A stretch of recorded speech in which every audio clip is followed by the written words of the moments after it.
क्या हाल है दोस्तों। आज के इस खास डीप डाइव में हम एक ऐसी कहानी की बनावट को गहराई से समझने वाले हैं जो सच में रोंगटे खड़े कर देती है। हम अक्सर भूतों की कहानियां सुनते हैं, राइट?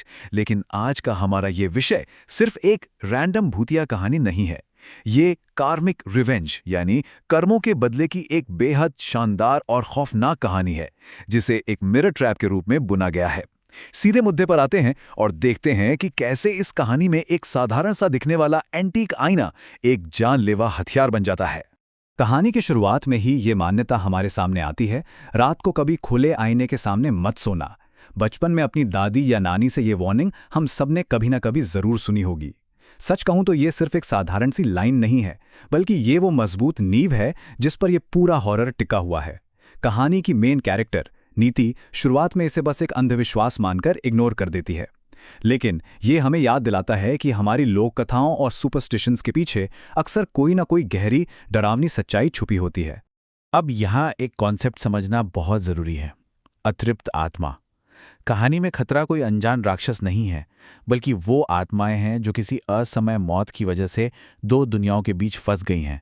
ये भड़कती हुई आत्माएं हैं। इस कॉन्सेप्ट को इतनी जल्दी एस्टैब्लिश करने का फायदा ये होता है कि हमें कहानी के सुपरनैचुरल रूल्स समझ आ जाते हैं।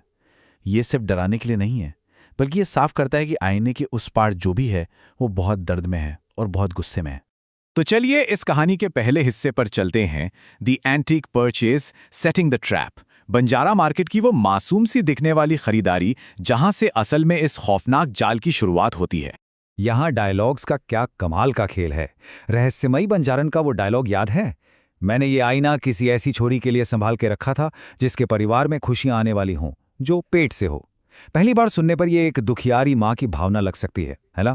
लेकिन असल में ये कोई आशीर्वाद नहीं था, ये एक अचूक और बहुत ही डार्क फोरशैडोइंग थी।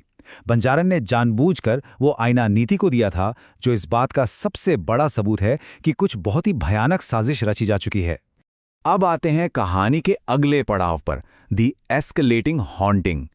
यहां से खौफ का ग्राफ एकदम से ऊपर जाने लगता है और कहानी एक कैलिब्रेटेड नाइटमेयर में बदल जाती है। इस टाइमलाइन को जरा ध्यान से समझिए।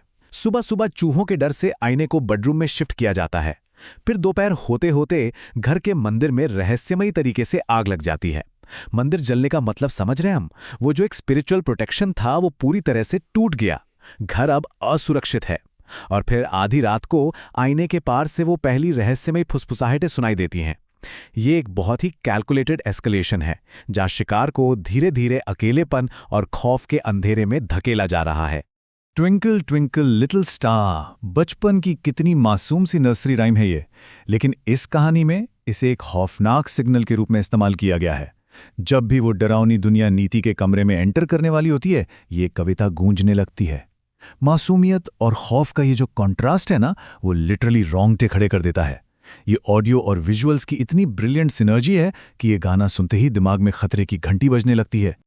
और फिर शुरू होता है आईने का असली खौफ।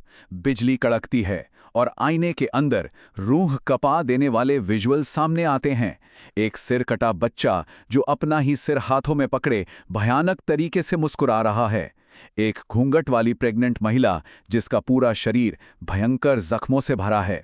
और सबसे डरावनी बात, जब नीति घबराकर उस आईने को हटाने की कोशिश करती है तो वो अपनी जगह से हिलता तक नहीं है, वो फिजिकली पैरालाइज हो चुका है। ये सिर्फ कोई परछाई नहीं थी, इस खतरे ने कमरे को पूरी तरह से हाईजैक कर लिया था। और अब वक्त है उस बड़े ट्विस्ट का, जो इस कहानी को एक साधारण हॉरर से एक मास्टरपीस में बदल देता है। The dark karmic twist, reversing the roles. Niti को क्या लग रहा था? यही ना, कि वो बस गलत समय पर गलत जगह मौजूद थी और एक शापित आईने का रैंडम शिकार बन गई। लेकिन असली रियलिटी क्या थी? असलियत ये थी कि कुछ समय पहले माणिक नगर में नीति ने नशे में गाड़ी चलाते हुए एक प्रेग्नेंट औरत और उसके 5 साल के बच्चे को कुचल दिया था, एक हिट एंड रन। और वो औरत कोई और नहीं बल्कि उसी बंजारन की बेटी थी। मतलब ये कोई इत्तेफाक था ही नहीं, नीति को बहुत ही चालाकी से इस जाल में फंसाया गया था। तो सवाल ये है कि ये सब मुमकिन कैसे हुआ? इसका जवाब है तंत्र विद्या। जब अकाल मृत्यु होती है तो आत्माएं आसानी से मुक्त नहीं हो पाती।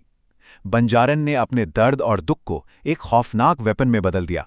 उसने तंत्र विद्या और काले जादू के जरिए अपनी बेटी और नाती की आत्माओं को उसी आईने के अंदर कैद कर दिया। इसी डार्क मैजिक से ये पूरा बदला मुमकिन हो पाया। इस बदले का पूरा आर्किटेक्चर देखिए, एकदम स्टेप बाय स्टेप। पहला, उस हिट एंड रन को अपनी आंखों से देखना। दूसरा, उन मरती हुई आत्माओं को तंत्र विद्या के जरिए आईने में कैद करना। तीसरा, नीति का चेहरा याद करके उसका चित्र बनाना और एक रहस्यमयी कनेक्शन जोड़ना। और चौथा, नीति के दिमाग को इस तरह मैनिपुलेट करना कि वो खुद बंजारा मार्केट आकर वो आईना खरीदें। ये क्लासिक हॉन्टेड हाउस ट्रोप बिल्कुल नहीं है, ये बहुत ही ठंडे दिमाग से बनाया गया एक इंजीनियर ट्रैप है। हम आते हैं कहानी के क्लाइमैक्स पे, द फाइनल वेंजेंस, एक ऐसी सिचुएशन जहां से बचने का कोई रास्ता नहीं बचा है। जाल पूरी तरह से बंद हो चुका है।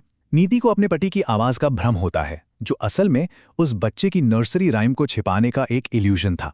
अचानक अदृश्य और नुकीले नाखूनों वाले हाथ नीति के पैरों को जकड़ लेते हैं। फिजिकल अटैक शुरू हो जाता है और अंत में आईने से एक ऐसी भयानक अलौकिक दोहरी चीख निकलती है कि कमरे के कांच चकनाचूर हो जाते हैं। उस चीख की इंटेंसिटी इतनी ज्यादा होती है कि नीति को फेटल हेमरेज हो जाता है और वो वहीं दम तोड़ देती है। नो एस्केप, कर्मों का फल उसे मिल चुका था।